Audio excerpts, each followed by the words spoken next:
네. 네. 마니커 닭고기와 함께 건강하고 튼튼한 근육 많이 키워 두시고요.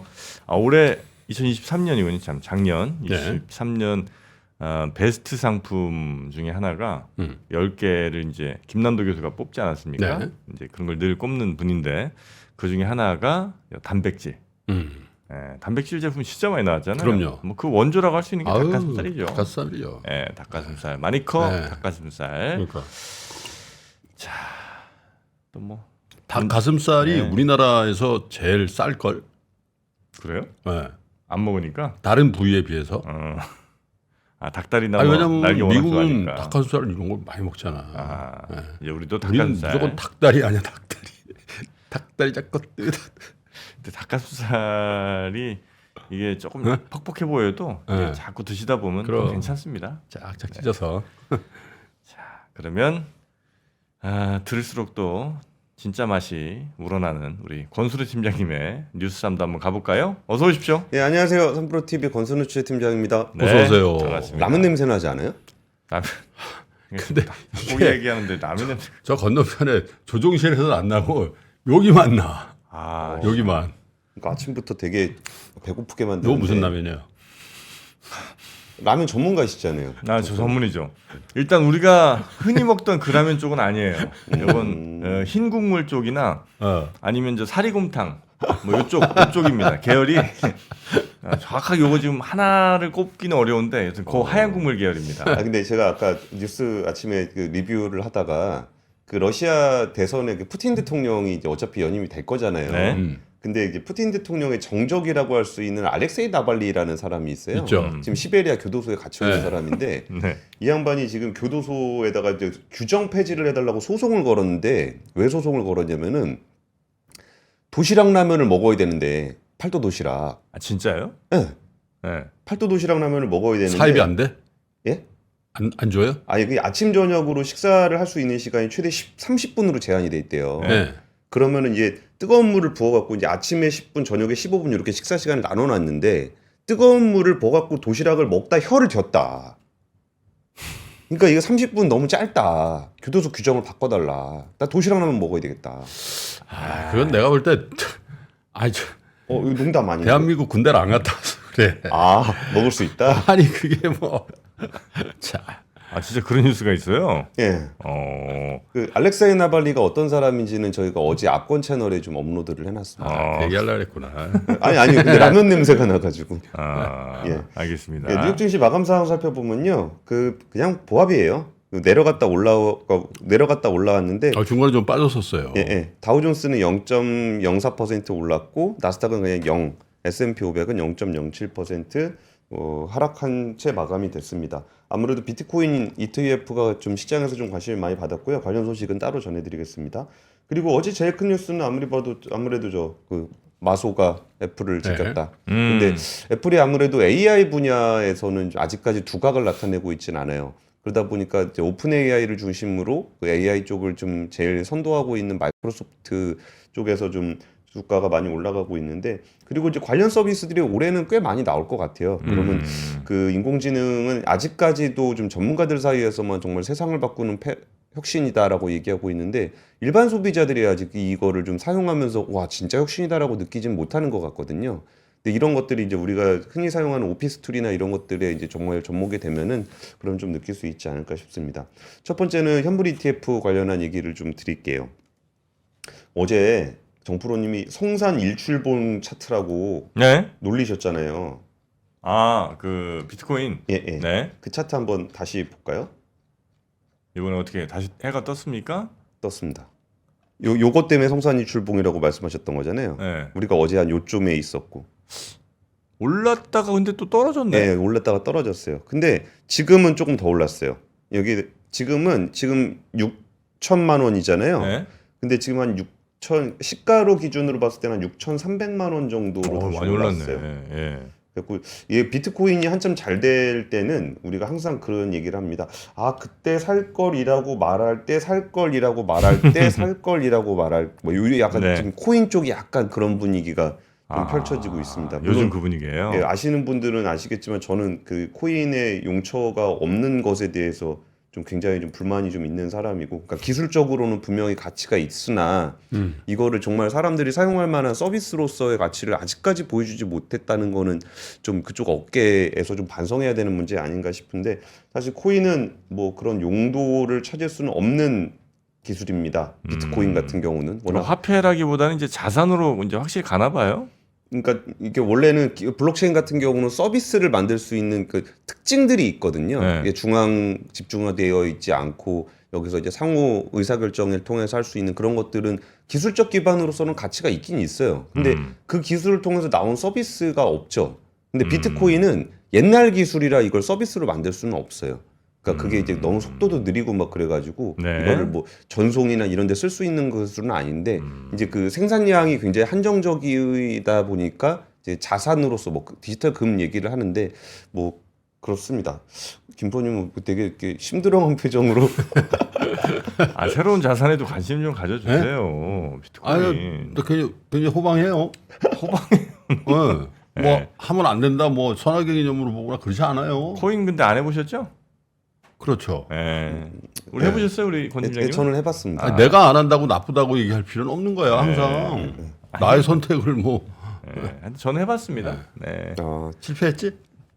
지금도 이제 갖고 있는데 알트코인 갖고 계시죠? 비트코인 아니죠? 그러니까 비트코인은 아니고 맨 처음에 그 밀크인가? 하여튼 뭐 그런 친구를 하나 샀어요.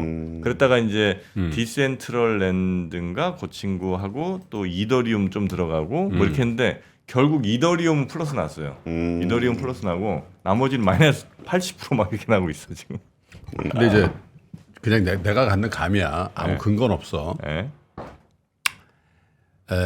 이게 이제 제도화되는 거는 이제 수급상 굉장히 좋은 거잖아. 예. 그죠? 장내로 들어오는 거예요. 그렇죠. 장내로. 네.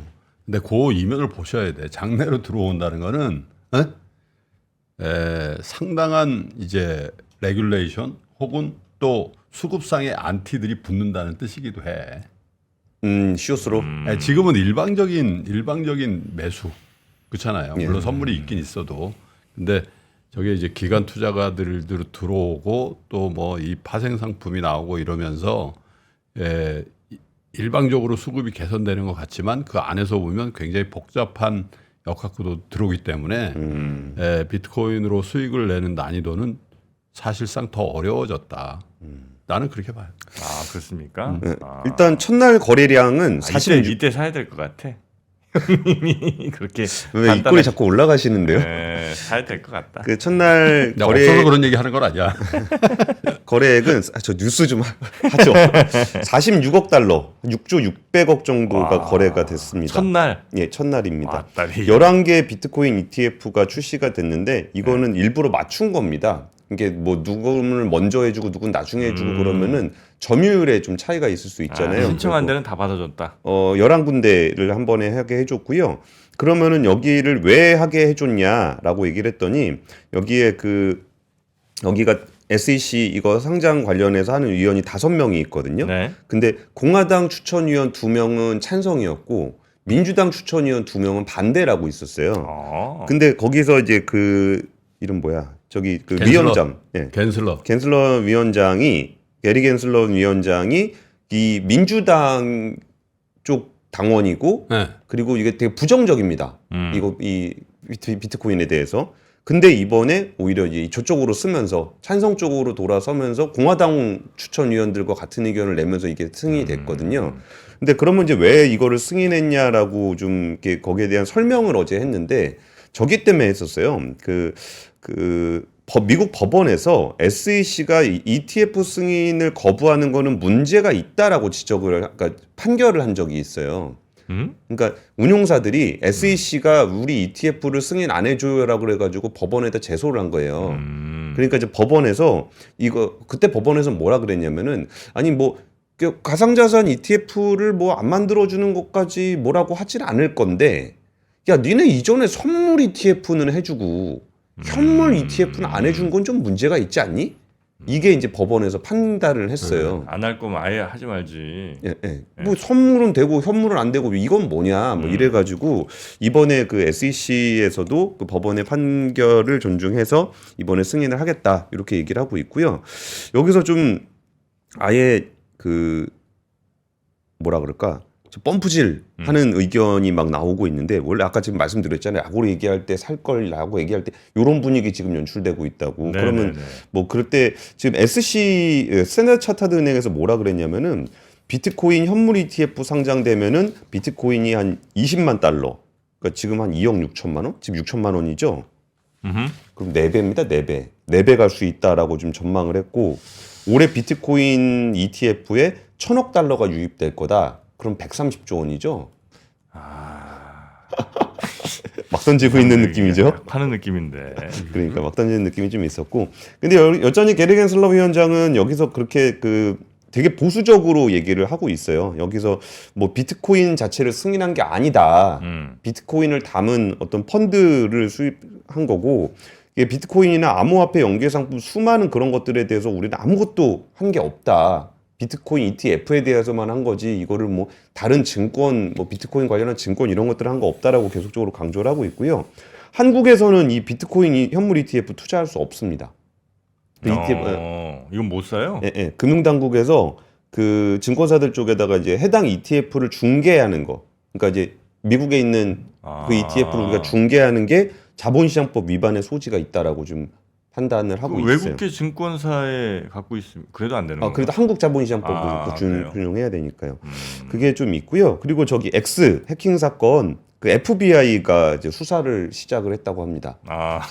그거 해서 누가 또 올렸냐? 승인 났네 안 났네 이거 갖고 막 왔다 갔다 했던 거. 예, 승인 났다고 이제 한번 그 SEC 계정 해킹해가지고 했었잖아요. 예. 그러고서 이제 그 FBI가 좀 수사를 하고 있고 여기에서 이제 그 SEC하고 X하고 또 싸우고 있는 그러니까 말 싸움을 좀 하고 있습니다.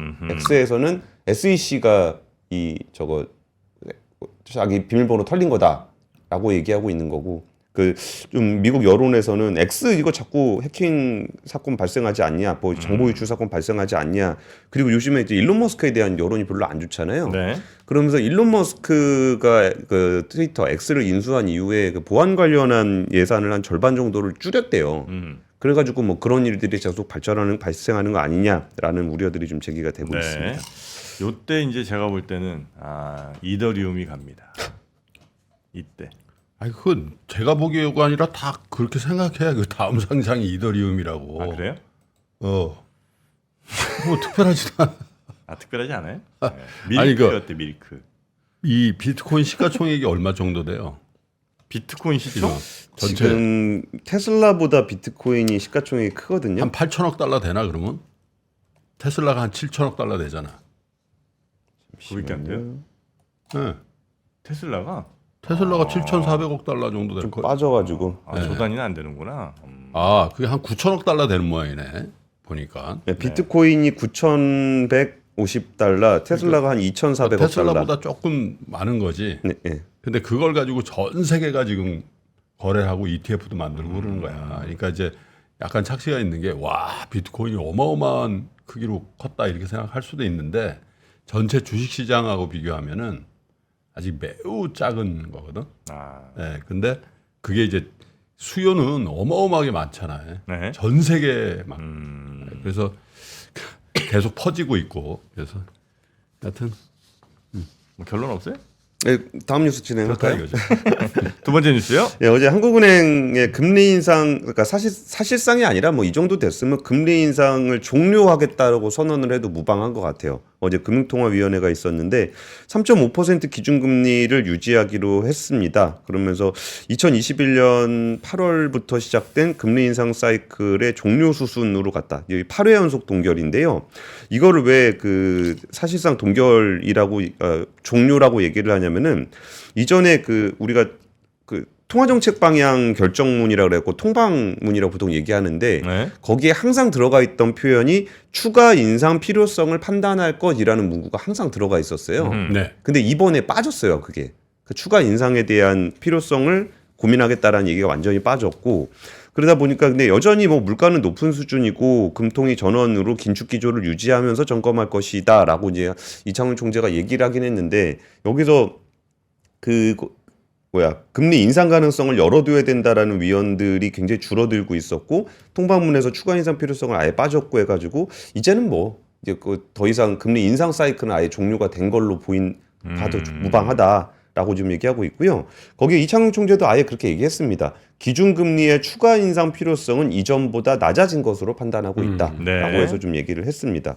근데 그 금리 인하 관련해서는 굉장히 좀 조심스러운 발언들을 하고 있는데요. 그러니까 통화 긴축 기조 충분히 유지하면서 이것도 좀 날짜를 하나 박아준 게 있는데 6개월 이상은 기준금리 인하가 쉽지 않을 거다라고 얘기해서 다들 그냥 어제 통방문 같이 보던 사람들끼리 했던 얘기는 하반기에 인하하겠다라니까 그러니까 7월 인하를 얘기하고 있구나. 그러니까 원래 6개월이라고 했으니까 더하기 6 해가지고 제일 빠른 시간. 그래서 7월에 좀 인하를 하려고 하는구나라고 좀 다들 얘기를 좀 나누고 있었고요. 네.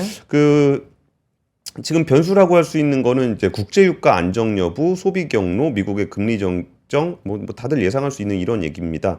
그리고 이제 6개월 이상에 대해서는 이창용 총재가 금통위원들의 공통된 의견 아니고 그냥 내 생각이다라고 좀 얘기를 좀 했었어요.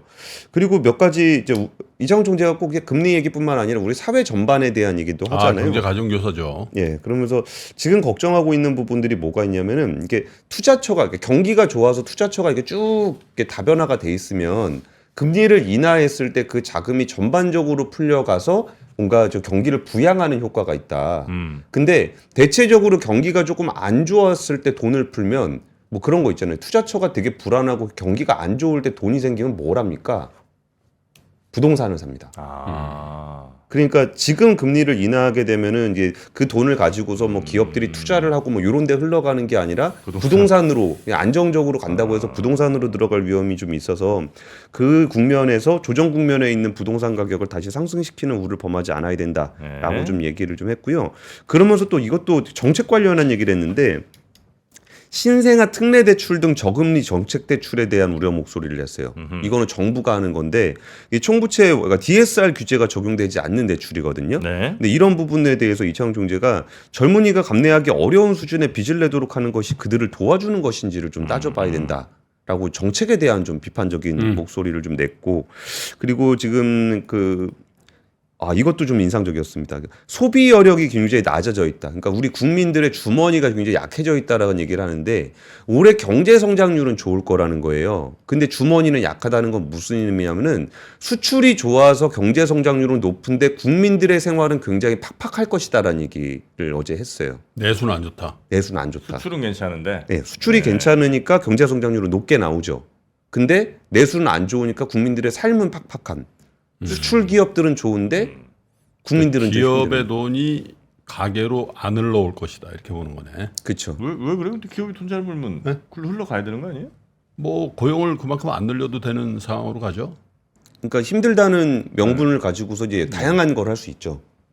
저 연봉 협상은 언제 하실 거예요? 거기다가 올해 수출이 늘어날 것이라고 전망하는 것 중에 가장 유력한 게 반도체잖아요. 예. 반도체는 뭐 사실 고용 유발 효과가 그닥 크진 않습니다. 네, 자동차 조선 뭐 이런 거에 비하면 크진 않죠. 네네. 근데 뭐 워낙 또 많이 받고 있고. 그죠. 반도체만 엄청 많이 받는다고 해서 우리의 삶이 좋아질 건 없잖아요. 이게 삼성전자, 하이닉스 뭐 이 정도 좀 좋아지거나 뭐 그 동네가 좀 좋아지는 건 모르겠지만 네. 거기에 파급력은 생각보다 좀 낮을 수가 있어서 근데 이런 것들에서 이게 조금 뭐라 그럴까 격차가 좀 생길 때 여기서 정부가 좀 왔다 갔다 하면서 세부 정책을 좀 해줘야 되는 거거든요. 네. 근데 지금 분위기 요새 그냥 취재하면서 들은 얘기인데 이거 이제 정치 얘기를 좀 웬만하면 안 하려고 하는데 이 경제의 요새 시즌에 해요. 영향을 좀 많이 미쳐요. 그리고 뭐 밑밥 깔지만 그냥 하세요. 몇가지 뭐 말아요. 해도 되지 뭐.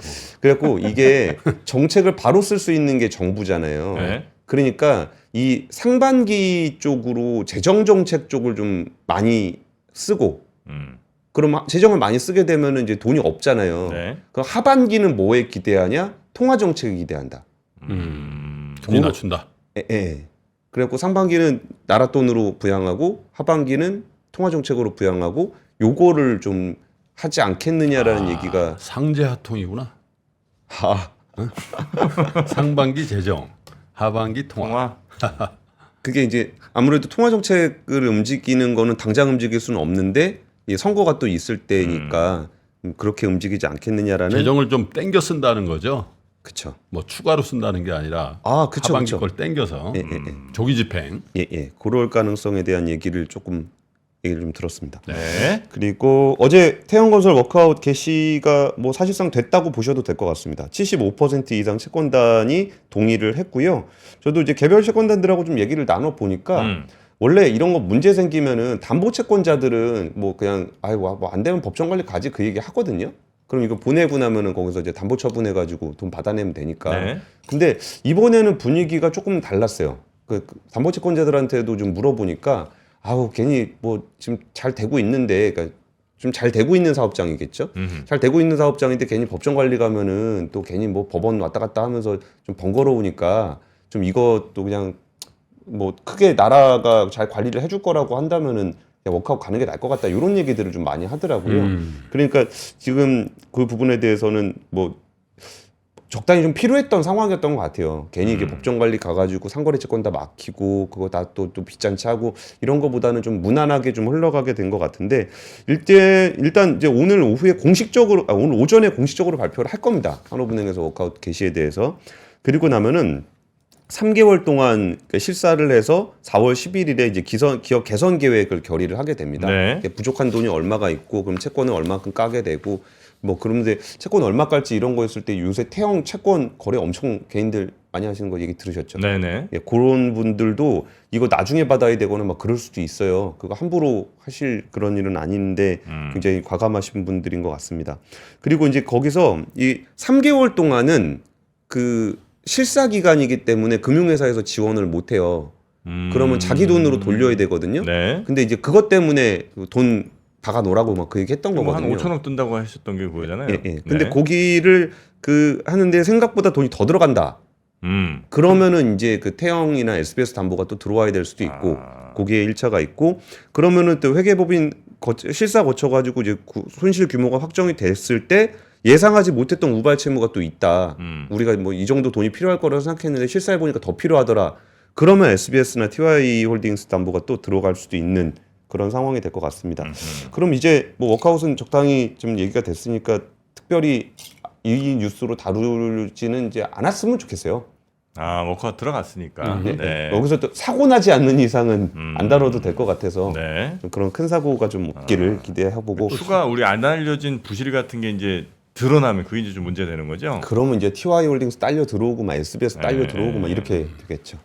예, 여기까지 하겠습니다. 네. 좀 있으면 또 다른 워크아웃 얘기할 수도 있겠지 뭐. 예, 그럴 가능성이 있습니다. 네, 태형보다도 예. 큰데. 뭐 크든 작든. 큰데 얘기까지는 아직까지는 잘 안 들려요. 아, 그렇습니까? 네. 세계 최대의 테크쇼 CES 2024 3프로TV 취재팀이 미국으로 떠납니다. 기업 여러분도 함께 가시죠? 아, 시간과 비용이 부담이라 못 가신다고요? 그래서 3프로TV가 준비했습니다. CES 2024 총정리 끝판왕 3프로TV 영상 리포트. 정확하고 확실한 3프로TV 영상 리포트를 만나보세요. 관련 문의는 하단 메일을 참고해주세요.